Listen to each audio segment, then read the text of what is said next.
Pasojat ligjore, sa vite burgim rrezikon Jozi pas incidentit në Big Brother. Ngjarja ndodhur në spektaklin televiziv Big Brother Albania, ku banori Jozi Marku goditi me shuplak gjestin gjatë transmetimit live, mund të ketë pasoja serioze ligjore. Ajo që nisi si një moment i papritur, ka marrë një kthes të rëndësishme në aspektin juridik. Sipas nenit 90 të kodit penal të Shqipërisë, goditja e një personi tjetër, pavarësisht se nuk lë pasoja të rënda fizike, konsiderohet akt dhune me dashje dhe për këtë rast Jozi mund të përballet me dënime që shkojnë deri në 2 vjet burg. Kjo situatë dramatike nuk është vetëm një ngjarje që shkaktoi skandal në ekranin televiziv, por gjithashtu ngre shqetësime të mëdha për ndikimin social të mediave dhe sjelljes së publikut në to. Rasti ka ngritur pyetje të shumta mbi ndjeshmëri morale dhe sociale të dhunës në transmetime televizive. A është e pranueshme që një akt i tillë të ndodhë gjatë një shfaqje që ndjeki mira shikues? Si e përfshin kjo ndodhi konceptin e përgjegjësisë ligjore për sjelljen e personave në publik?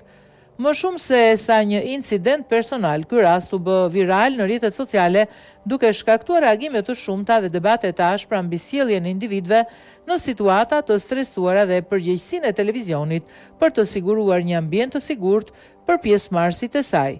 Procedimi penal për këtë vepër zakonisht nis me kallëzim nga viktima, por në raste të tilla prokuroria mund të vendosë të ndërhyjë menjëherë duke marrë parasysh reagimin e publikut.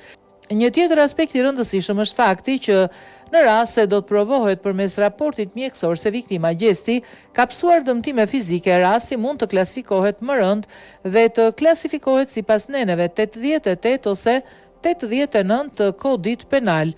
Në këtë rast, dënimet pritet të jenë më të ashpra deri në 5 vjet burg, duke bërë situatën edhe më serioze për Jozin. Kujtojmë se pas incidentit, gjesti u trajtua menjëherë dhe gjendja e tij u raportua si e stabilizuar. Megjithatë, pasojat ligjore për Jozin mund të vazhdojnë të kenë efekte afatgjata. Arrestimi i tij nga policia në vendngjarje tregon se autoritetet e dinë seriozitetin e situatës dhe kanë ndërmarrë hapa për të garantuar që incidente të tilla të trajtohen në mënyrën e duhur. Për më tepër, ky incident mund të shërbejë si një paralajmërim për të tjerët që janë në qendër të vëmendjes publike. Si duhet të reagojnë ndaj provokimeve dhe vështirësive në jetën reale, sidomos kur ato ndodhin në një skem publike. Shqetësimi është që një përplasje e tillë mund të ndikojë në karrierat e individëve dhe perspektivat e tyre në shoqëri.